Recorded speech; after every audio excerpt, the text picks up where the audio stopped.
Et nous sommes de retour au plateau pour la suite de cette émission. Nous abordons notre deuxième sujet. Nous restons toujours au Sénégal. Victoire de Bassirou Diomaye Faye dès le premier tour. Le candidat, disons le candidat de la rupture, comme on le nomme dans la presse, ces derniers temps, déclaré vainqueur pour le moment. Je pense que ce sera confirmé après officiellement par les résultats définitifs officiels. Mais pour le moment, il est déclaré vainqueur, Bassirou Diomaye Faye, dès le premier tour de cette élection. On rappelle que c'est une élection normalement à 2 tours. Celui qui a plus de 50% déjà, il emporte. Ils étaient finalement 17 à s'opposer dans les urnes. Mais à la dernière minute, il y a eu quelques appels au vote, quelques ralliements. Et puis, à ce jour, le candidat de l'opposition, Bassirou Diomaye Faye, est largement en tête. Selon les premiers chiffres donnés, une victoire qui est aussitôt reconnue par la plupart des candidats qui ont participé à cette élection présidentielle. Et grande surprise, en tout cas, ou bien pour consolider cette image qu'on a de la démocratie sénégalaise, le candidat du pouvoir, Amadou Ba, l'ex-premier ministre, il a également félicité Bassirou Diomaye Faye pour son élection dès le premier tour. Ça veut dire que la contestation ne sera pas comme peut-être certains l'auraient imaginé. Plus encore, le président sénégalais Macky Sall a lui-même félicité Bassirou Diomaye Faye, et déjà des félicitations commencent même à l'international. Il faut dire que c'est une bonne victoire peut-être pour Bassirou Diomaye Faye qui dès le premier tour arrive à l'emporter avec surtout l'approbation de ses concurrents. Gabert. Oui, c'est une grande victoire pour Diomaye Faye et surtout pour le peuple sénégalais. Mais notons que Ousmane Sonko avait dit notre victoire, ce ne serait pas la victoire des élections présidentielles du 24 mars, ce sera après notre premier mandat. Ça veut tout dire. Il ne suffit pas de gagner, mais il faut savoir quand même dérouler son programme de société et faire en sorte que les Sénégalais se sentent heureux. Aujourd'hui, les Sénégalaises et les Sénégalais sont véritablement heureux par rapport à cette victoire-là, par rapport à cette idée de rupture que Sonko avait émis depuis. Je dis toujours Sonko parce que vous savez, c'est le mentor quand même de Diomaye Faye. Diomaye Faye, c'est le second couteau. Mais bizarrement, le second couteau de Ousmane Sonko a aussi fait fort que son mentor. C'est une leçon. Et moi, je vois 2 leçons dans cette histoire. Premièrement, la leçon d'humilité d'Ousmane Sonko et de vision. Quand vous êtes un homme politique, vous êtes dans un parti politique, il faut former des jeunes. Il faut avoir des jeunes qui épousent votre idéologie. Surtout que lui-même, il est jeune. Surtout que lui-même, il est jeune. Et ça, c'est très rare en Afrique, d'avoir un président de parti jeune qui finance son parti et tout, mais qui a encore des jeunes qui peuvent le relayer à tout moment. C'est très rare. Dans la plupart de nos partis politiques en Afrique, on a des jeunes qui tiennent le sac et tout, qui ne mettent pas véritablement leurs idéologies, mais Ousmane Sonko a su former des jeunes qui peuvent prendre le devant de la situation, quel que soit ce qui peut arriver, même s'il faut aller en prison. Notons que Diomaye Faye, lui aussi, il est sorti de prison, tout comme Ousmane Sonko. Et on l'a toujours dit, Diomaye Faye, c'est le sosie d'Ousmane Sonko. C'est quelqu'un qui a été formaté, qui a été formé par l'idéologie Ousmane Sonko et qui a épousé réellement l'idéologie d'Ousmane Sonko aujourd'hui. Moi, je dis, premièrement, c'est une victoire pour Ousmane Sonko. Même cadre du parti, secrétaire du parti. Voilà, c'est pas tout le monde qui peut occuper ce genre de poste, surtout à cet âge-là. Regardez, la plupart de nos partis politiques, ce sont des vieux et tout qui occupent ce genre de poste. Même les présidents des jeunes du parti est vieux. Donc, aujourd'hui, moi, je peux dire que Ousmane Sonko, c'est quelqu'un d'assez visionnaire. Et ensuite, la notion de fidélité de Diomaye Faye. C'est quelqu'un qui a suivi son mentor, qui a épousé son idéologie et qui s'est dit, je suis prêt à aller au front, quoi qu'il arrive, peu importe ce qui va m'arriver. Mais ça aurait été certaines personnes, dès qu'il a été jeté en prison, il aurait retourné sa veste. Mais il ne l'a pas fait. Il a toujours continué dans cette ligne-là. Aujourd'hui, il est président de la République, bien avant même son mentor. Et je vous dis que si ces gens-là arrivent réellement à dérouler leur programme, ils vont faire peut-être 20 ans à la tête du Sénégal. Parce que après, on va en parler par après du déroulé de la mandature de il va faire seulement 10 ans parce que c'est 2 mandats. Mais il faut dire que c'est quand même une grande victoire pour ce peuple sénégalais-là. C'est le peuple sénégalais qui a gagné premièrement, et ensuite Diomaye Faye qui a aussi gagné parce qu'il a su quand même épouser l'idéologie de son chef et a eu le respect de ce monsieur-là qui l'a propulsé au devant de la scène. Et aujourd'hui, bon, il est président de la République du Sénégal. Félicitations à monsieur le président Diomaye Faye. Cher Claude Anglelou, Bassirou Diomaye Faye élu au premier tour, une victoire reconnue même par ses concurrents qui l'ont félicité, même le président Macky Sall l'a fait. Oui, depuis hier nuit, certains ténors lui ont déjà adressé les félicitations et les derniers proviennent du candidat Mamadou Ba et du président Macky Sall. Tout compte fait, c'est une victoire que nul ne peut contester. Pourquoi est-on arrivé là? La victoire de Bassirou Diomaye Faye est due à l'harcèlement du candidat du prétendu de Ousmane Sonko qui depuis 2022 luttait pour que M. Macky Sall ne fasse pas un troisième mandat. Suite à cette depuis 2021. Suite à tout cela, on a monté des scénarios, affaire Beauty et Suite Beauty, Adissa, affaire plainte de ministre contre et le peuple sénégalais a compris que le jeune Ousmane Sonko est persécuté, harcelé parce que il a refusé, il a tout fait pour pousser M. Macky Sall à ne pas accéder à un troisième mandat. Et M.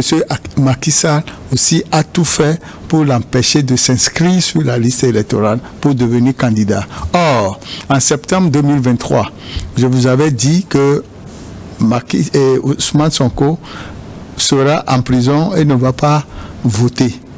Il verra ça de près. Et effectivement, c'est ce qui s'est passé. Ce qui veut dire que le jeune peuple, la jeunesse sénégalaise a sanctionné le pouvoir en place. Avec cette victoire de 54% de Macky et de Bassirou Diomaye Faye. Pour ne pas monopoliser la parole, j'ajoute que la défaite de l'Alliance pour la République de Macky Sall est due au président Macky Sall. C'est lui-même qui a été l'artisan de la défaite de son candidat Mamadou Ba. On ne dirige pas un pays en persécutant son adversaire politique. Le Sénégal, c'est pour tous les Sénégalais. Mais la procédure de 2021 à 2023 a poussé la jeunesse sénégalaise à dire non, il faut que ça cesse. Et c'est pourquoi toute la jeunesse sénégalaise, plus le ralliement du PDS, de M. Abdou Karim Ouad, ont fait que M. Bassirou Diomaye Faye a fait un coup KO. Alors, Adam, je faisais effectivement allusion à ces ralliements et à ces consignes de vote à la dernière minute. Effectivement, Karim Ouad avait appelé à voter pour Bassirou Diomaye Faye. Le jeune candidat s'en est sorti victorieux dès le premier tour, une victoire reconnue même par ses concurrents. Félicitations par-ci par-là, surtout par Macky Sall. Oui, vous savez, ce que révèle en réalité c'est cette victoire. D'abord, moi je retiens trois choses. D'abord, vous l'avez dit, parlant donc des consignes de vote. Quelle est la valeur à donner aujourd'hui aux consignes de vote? D'un côté, vous constaterez également qu'il y a eu, en tout cas, une démarcation nette entre cette jeunesse exprimée par Diomaye Faye et son mentor Sonko. Dans la mesure où, lorsque nous remontons un peu l'histoire de la politique africaine prise dans sa globalité, pratiquement dans tous les pays, surtout les pays francophones, vous constaterez qu'il est rare de pouvoir préparer au sein d'un parti politique quelqu'un qui peut, en cas d'absence, parce que naturellement, la nature peut vous ôter la vie, il y a beaucoup d'obstacles qui peuvent quand même se joncher sur le chemin, préparer quelqu'un où vous savez, en cas de questia, qui puisse donc vous substituer à la tête du pays. Et contrairement à ce que nous avons constaté, c'est justement cet aperçu tranché des leaders qui créent des partis politiques de pouvoir rester d'ailleurs même qui a conduit aussi bien à l'éclaboussement d'un certain nombre de partis politiques, mais également qui ont amené certains partis politiques à ne pas arriver à la cime comme ils l'auraient bien voulu. Aujourd'hui, nous avons vu une jeunesse qui, au niveau des expressions, font en sorte que toutes ces jeunesses-là qui se retrouvent dans un parti politique puissent être des leaders qui peuvent du jour au lendemain diriger le pays. C'est ce que on a pu constater. Mais au niveau des consignes de vote également, nous avons constaté que ce vote du Sénégal nous a prouvé véritablement que les consignes de vote ont été un facteur déterminant, en tout cas dans l'élection de Faye. Pour la simple et bonne raison que vous l'avez dit en parlant donc du parti de Abdoulaye Wade, même si cela est advenu au dernier moment, je pense que c'est vrai, lorsque vous poussez un peu la réflexion, il y a à dire, mais vous prenez quand même au niveau même de la campagne qui a été même écourtée, compte tenu de tout ce que l'on sait, peut amener véritablement un parti politique à pouvoir se retenir avant de se prononcer. C'est ce qu'on a constaté avec ce parti politique-là à la dernière minute. Mais vous constatez, lorsque vous prenez ce score-là, 57%, et lorsque vous regardez un peu les scores obtenus même, puisque moi j'ai toujours l'habitude de le dire, la population est le premier facteur qui sait faire la dividende des choses. Lorsque vous payez les pays où nous avons connu l'alternance, sans sanction, tout à l'heure Adjaro le disait parce que, et je l'ai dit, je pense que lorsqu'on a abordé ce sujet la semaine, je pense que d'avant le début de la campagne, je disais, lorsque quelqu'un est opprimé, lorsque vous prenez les populations africaines, nous avons coutume de toujours avoir une population qui lui donne beaucoup plus, en tout cas de ces voies-là à pouvoir passer. Il y a une compassion naturelle. Naturelle. Et c'est ce qui a été donc constaté. Mais en même moment, je pense que les consignes de vote ne sont pas négligées. Parce que lorsque vous prenez un parti comme le parti d'Abdoulaye Wade qui donne des consignes de vote à voter le candidat de l'opposition, c'est un poids lourd. C'est vraiment un poids lourd qui a pesé véritablement dans la balance. Sinon, je le disais, lorsque vous remontez un peu l'histoire et que vous constatez ceux qui ont succédé donc au président, en parlant donc de cette succession-là, vous constaterez que ce score est rare. C'est un score très très rare. C'est au deuxième tour qu'on arrive véritablement à constater qu'il y a au premier tour 17 candidats et puis tout avoir 57, ce n'est pas évident. Au-delà de 50%. Ce n'est pas évident. Et c'est rare. Je n'ai pas pris le temps véritablement de décortiquer tout. Ça c'est que c'est retrouvé avec 1,06%. Voilà, tout à fait. Donc c'est véritablement rare. On dirait même que c'est l'une des premières fois qu'on constate ce score-là dès le premier tour. Et je pense que plusieurs facteurs, y compris en tout cas les tango de Macky Sall, qui a conduit la population à avoir véritablement dit que véritablement nous avons un président de la République qui ne veut pas voir, en tout cas ces jeunes-là venir. Donc ça a beaucoup plus renforcé sa popularité. Et c'est ce qui a été de Maïfaï, en tout cas de Sonko et son équipe. C'est ce qui a fait qu'aujourd'hui on est arrivé à ce score-là. Même quel que soit le cas, avec les consignes de vote, je pense que c'est quand même rare. Ah oui. Avec près de 20 candidats et arriver à décrocher 57%, c'est rare. Donc je pense que cela également a des leçons à tirer parce que quelque part il faut laisser en tout cas c'était une élection ouverte. Dans la mesure où, en Afrique, on dit, lorsque le président sortant ne participe pas à une élection, c'est véritablement une élection ouverte. Donc, Macky Sall, quand bien même qu'il y avait, en tout cas, cette élection ouverte, avait voulu, en tout cas, mettre des barrières et faire en sorte que ces jeunes-là n'arrivent pas. C'est ce que l'on peut tirer, même si lui également a des arguments à donner vis-à-vis à ce qu'il proposait, qui n'était pas aussi mauvais, hein, parce que ce n'est pas aujourd'hui, parce que nous avons Faye qui a gagné des élections et dire que voilà ce que proposait Macky Sall était quand même mauvais en soi. Parce que quelque part, lui, il a voulu se rattraper et dire que véritablement, il faut laisser l'élection soit ouverte et qu'on ait des candidats qui puissent encore prétendre à pouvoir se racheter et en tout cas en validant leur billet pour ces élections-là, ce qui a conduit la population à dire non. Véritablement, mais je pense que Macky Sall a fauté et cette faute-là a beaucoup plus favorisé le candidat de l'opposition qui est Sonko et Faye et nous sommes, voilà, le score, un score historique que le Sénégal retiendra, en tout cas notera en lettres d'or dans ces annales en ce qui concerne les prouesses des élections civilisées organisées dans la sous-région. Alors, Cheflou Adam Blenou, on parlait tout à l'heure de ces organisations à l'interne des partis politiques qui permettaient normalement et qui devraient permettre à des leaders de ne pas être les seules étoiles, disons-les comme ça, de leur parti. C'est le cas palpable du PASTEF, le parti dissous, qui, à défaut de présenter Ousmane Sonko, a présenté son secrétaire général, qui aujourd'hui s'en sort très bien avec une victoire dès le premier tour.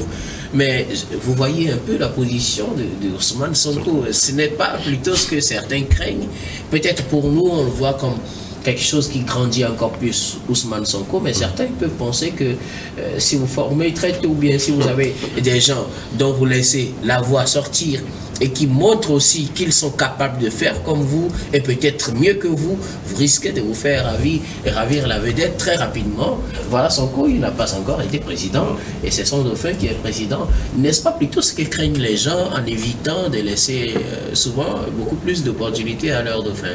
Oui, je peux dire que c'est le cas Sonko et Bassirou Faye est un cas d'école parce que si je veux transposer cette situation au Togo, je peux dire que Maître Agbeibo est décédé, son parti a des problèmes de succession, l'affaire est pendante au tribunal. Nous avons au niveau de la CPP, Edem Kodjo est décédé, le parti est à un niveau. Son parti était mort avant lui. Oui, ça dit voilà de préparer un dauphin pour le remplacement. C'est de ça que je parle. Tel n'a pas été le cas.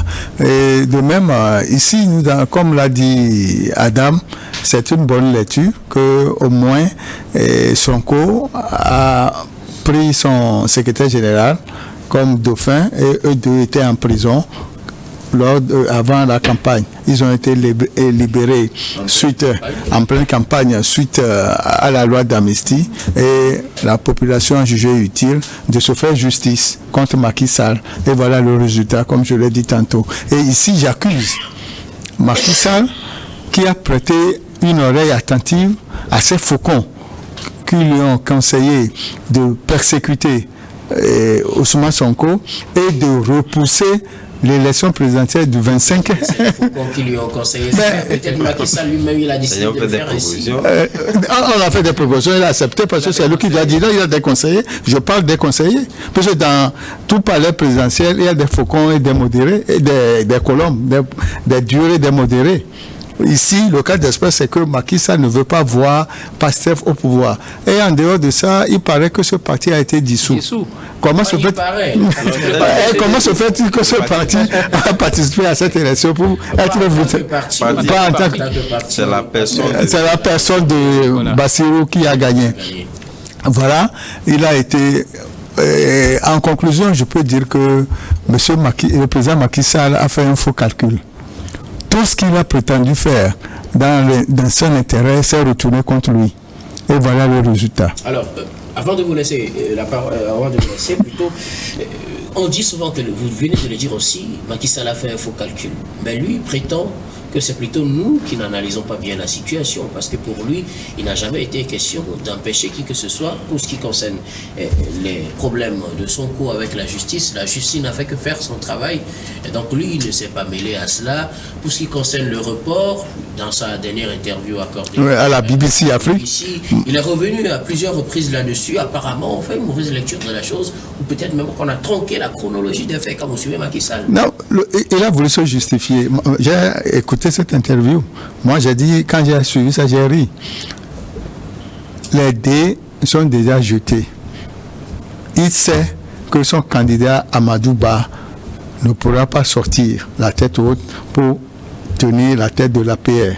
Et c'est pourquoi il a jugé utile de repousser l'élection afin que Amadou Ba puisse rentrer effectivement dans le processus électoral. Si c'est que leur cour constitutionnelle, ou bien leur conseil constitutionnel a été très clair.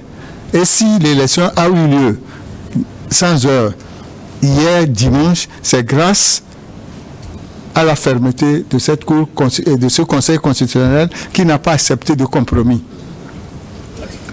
Merci beaucoup. Alors, avant de revenir à vous, Adam, Gabin, on parlait tout à l'heure de cette, je ne sais pas comment le qualifier, mais qui existait entre Bassirou Diomaye Faye et Ousmane Sonko. qui sont les deux leaders et les deux premiers du PASTEF, parti dissous, on le rappelle toujours. Les deux ont fait la prison. C'est de la prison que Bassirou Diomaye Faye a participé à ces élections avant d'être libéré en pleine campagne. Et on parlait de cette leçon-là qu'on devait donner aux autres partis politiques. Oui. Mais n'est-ce pas plutôt que les gens connaissent déjà la leçon, mais ont peur de se retrouver aujourd'hui peut-être dans la peau d'Ousmane Sonko, qui est quelque part le faiseur de roi, mais qui sera dans la peau de quelqu'un qui va servir finalement le roi que lui-même il a fabriqué, parce que en voulant mettre quelqu'un qui servira de plan B quand lui ne sera pas là, les choses sont allées de telle sorte que c'est ce plan B qui est validé, celui qui a participé aux élections, c'est lui qui a gagné. Et lui, Ousmane Sonko, peut-être, il n'aura plus ce Torah-là. N'est-ce pas plutôt ce que les gens craignent en évitant de donner plus d'opportunités à leur dauphin? Non, vous savez, moi, peut-être je vais étonner certaines personnes. Ce n'est pas Macky Sall et Ousmane Sonko qui est parti chercher Diomaye Faye pour venir le seconder. C'est parce que Diomaye Faye s'affirmait. N'oubliez pas que c'est un inspecteur des finances. C'est pas tout comme Ousmane Sonko. C'est pas quelqu'un qui s'est levé est nihilo comme ça. Et puis bon, on a dit, toi qui es au fond de la classe là, viens, je vais te former. Non, du tout. Il a épousé l'idéologie d'Ousmane Sonko, raison pour laquelle Ousmane Sonko l'a pris comme un disciple. Voilà comment on fonctionne dans les partis politiques. Quand tu épouses l'idéologie d'un parti politique, tu y vas avec conviction et sans retenue en fait. C'est ce que Diomaye Faye a fait. Quand tu entends Diomaye Faye parler, c'est comme si tu as en face de toi Ousmane. Voilà, c'est la même vision, c'est la même idéologie et tout. Et aujourd'hui, quand moi on me dit que c'est parce que les gens ont peur que les jeunes prennent leur place, et bon, je dis que c'est faux. Premièrement, c'est que les jeunes ne s'engagent pas politiquement. Dans la plupart de nos États, les jeunes... c'est la faute aux jeunes. Premièrement, c'est la faute aux jeunes. Premièrement... Ce n'est plus la faute aux leaders. Non, attends. Premièrement, c'est la faute aux jeunes. Parce que premièrement, il faut essayer de faire ses preuves avant qu'on ne te recale. Okay. Mais la plupart de nos partis politiques, les jeunes préfèrent applaudir les vieux. Et ils sont là, ils ne demandent absolument rien, ils ne cherchent pas à rentrer en jeu pour qu'on voit réellement ce qu'ils peuvent faire. Ils ne peuvent même pas faire une simple manifestation de quartier. Ils ne peuvent même pas mobiliser les jeunes du quartier pour leur parler de leur parti politique. Et ensuite, les vieux, eux aussi sont là, ne pensant pas à la survie de leur parti politique. Après eux, ils se contentent des applaudissements de ces jeunes-là. Donc la faute, c'est et en même temps aux leaders des partis politiques et en même temps aux militants. Donc aujourd'hui, ce que Ousmane Sonko a fait, premièrement, c'est parce que Bassirou Diomaye Faye, c'est quelqu'un d'assez téméraire qui a su épouser l'idéologie de son patron. Et ensuite, c'est pas que lui seul, hein. Il y a plein de ces jeunes-là dans le parti politique, dans le PASTEF. Il y en a plein. Même si Bassirou ne participait pas aux élections, il y aura forcément quelqu'un qui pourra participer aux élections. Ça veut dire que ce sont des jeunes assez aguerris, érudits à la chose politique et qui veulent prendre le devant de la chose politique au Sénégal. N'oubliez pas que depuis Senghor, en passant par Abdou Diouf et Abdoulaye Wade, ce sont des gens qui ont hérité de la magistrature suprême après 60 ans, 70 ans et autres. Ce sont des gens assez vieux qui ont pris la tête de ce pays-là. Aujourd'hui, les Sénégalais veulent voir autre chose. Et au-delà de l'idéologie et de la jeunesse d'Ousmane Sonko et de Diomaye Faye, c'est quand même le programme. Avec la rupture, la négociation des accords de pêche avec l'Union européenne, la négociation des accords d'exploitation d'hydrocarbures et tout. Donc, ils ont ouvert les yeux aux Sénégalais, ce qui fait que les Sénégalais aujourd'hui savent que, voilà, on a telle chose chez nous, il y a tel contrat qui a été mal négocié. Aujourd'hui, il faut aller avec une nouvelle idéologie pour voir ce qui va se passer. Parce que quoi? Ceux-là qui avaient dirigé depuis fort longtemps, depuis Senghor, c'était des candidats de l'establishment. Ce sont des gens qui ne veulent rien changer. Ils ont gardé leurs partenaires traditionnels. Mais aujourd'hui, quand on parle de renégociation de contrats, ça veut dire qu'il y aura d'autres partenaires qui vont rentrer en jeu et peut-être que ça va profiter beaucoup plus aux Sénégalais. Donc aujourd'hui, dans les partis politiques, la première leçon à retenir, c'est que les jeunes doivent s'engager. Ils doivent accepter aller au front et faire leurs preuves. Il ne faut pas surtout attendre que, même s'il faut acheter plus à 400 francs, tu attends que le président décaisse de l'argent. Même s'il faut faire une mobilisation à Mwépé, tu attends que le président décaisse de l'argent. Mais toi, en tant que jeune, qu'est-ce que tu fais? Il faut faire... J'ai eu à discuter dans un supermarché avec un secrétaire général d'un parti politique et porte-parole du président de ce parti-là qui m'a dit: les jeunes ne veulent rien faire, Quand ils viennent aux réunions, ils s'asseyent, ils épousent tout ce que vous dites, sans poser de questions, ils applaudissent, et ils attendent qu'à leur départ, bon, vous leur donnez quelque chose pour le déplacement. En posant des questions, on va les prendre pour des ennemis du parti. C'est un problème, c'est tout un problème. Donc aujourd'hui, moi je dis qu'il faut s'engager politiquement. Et Ousmane Sonko, certaines personnes disent que bon, Ousmane Sonko, peut-être il va servir de, comment on dit, de faire valoir dans la gestion de Diomaye Faye. Mais Ousmane Sonko, lui, il a gagné 2 combats. Premièrement, il a permis à ce que Macky Sall ne participe pas aux élections. Et ensuite, aujourd'hui, ce qui est un bonus pour lui, Diomaye Faye, il a remporté les élections. Même si Ousmane Sonko ne participe pas aux élections. Alors, Adam, que retenir finalement de cette lutte, de ce duo Diomaye Faye et Ousmane Sonko, qui finalement, on dirait, est positive, se solde positivement pour ce duo avec Diomaye Faye, élu aujourd'hui président dès le premier tour. Oui, vous savez, je pense que ce que l'on peut retenir en réalité, lorsqu'on circonscrit en tout cas cette victoire-là à la limite du Sénégal, je pense que c'est un peu, en tout cas, faire une lecture un peu en déphasage. Pour la simple raison que vous constaterez que les mutations actuelles du monde, surtout de l'Afrique, vont de pair avec un certain nombre de changements de leaders que nous constatons. De plus en plus, vous constaterez, et puis on l'a dit, lorsque vous prenez un peu, lorsque les proportions des jeunes, on le dit souvent, sont plus importantes que, en tout cas, tous les âges que nous connaissons, ça voudrait dire que cette jeunesse-là est enclin plus à une gouvernance qui lui revient. C'est vrai que le cas qu'évoquait tantôt Adiaro en parlant donc de cette jeunesse dans les partis politiques, moi je suis un peu dubitatif pour la simple bonne raison que cela dépend de la discipline, de la rigueur qu'on imprime à un parti politique. C'est vrai que en attendant, lorsque vous prenez, pour ceux qui militent dans les partis politiques, vous savez, on dit voilà, nous avons des mouvements de jeunesse, etc. D'autres ailleurs, on a essayé, les jeunes, on a vu les limites dans des pays, d'autres pays, que ce soit le Togo, on a vu des limites de cette jeunesse-là lorsqu'on les offre des opportunités de gouvernance, mais ailleurs également où en tout cas, lorsqu'on dit mouvement des jeunes, cela se limite aux jeunes, on vous donne en tout cas ce qu'il faut faire pour animer la galerie. C'est ce qu'on constate également dans d'autres partis politiques, où réellement le sens de la gouvernance, parce que lorsque vous prenez aujourd'hui que ce soit la démocratie ou la politique, ça ne s'improvise pas. C'est seulement en Afrique où on constate qu'il y a des partis politiques où c'est après avoir gagné des élections que vous chercherez peut-être un chargé de communication, un ministre des Finances ou tel. Tout se crée. Et donc je pense que le PASTEF aujourd'hui, entre guillemets, puisque le passé n'existe pas, mais ce qui incarne, en tout cas cette nouvelle nomenclature que nous constatons au niveau du Sénégal, vient du PASTEF. Ça voudrait dire quand même que c'est tout un parcours qui a été bien ficelé, et que chaque acteur connaît véritablement donc ses rôles. Lorsqu'on dit secrétaire général, ce n'est pas pour rien que Faye a été choisi donc pour en tout cas remplacer son leader, mais c'est justement parce qu'on parle de quelqu'un qui occupe le secrétariat général d'un parti politique qui n'est pas n'importe qui. Ça voudrait dire quand même qu'il incarne toute l'idéologie imprimée à ce parti politique-là. Je pense que c'est toute une mutation qui est en cours en Afrique, qui a été exprimée au Sénégal. Merci beaucoup à vous. Nous marquons la pause pour le journal, puis on revient juste après pour la suite de cette émission.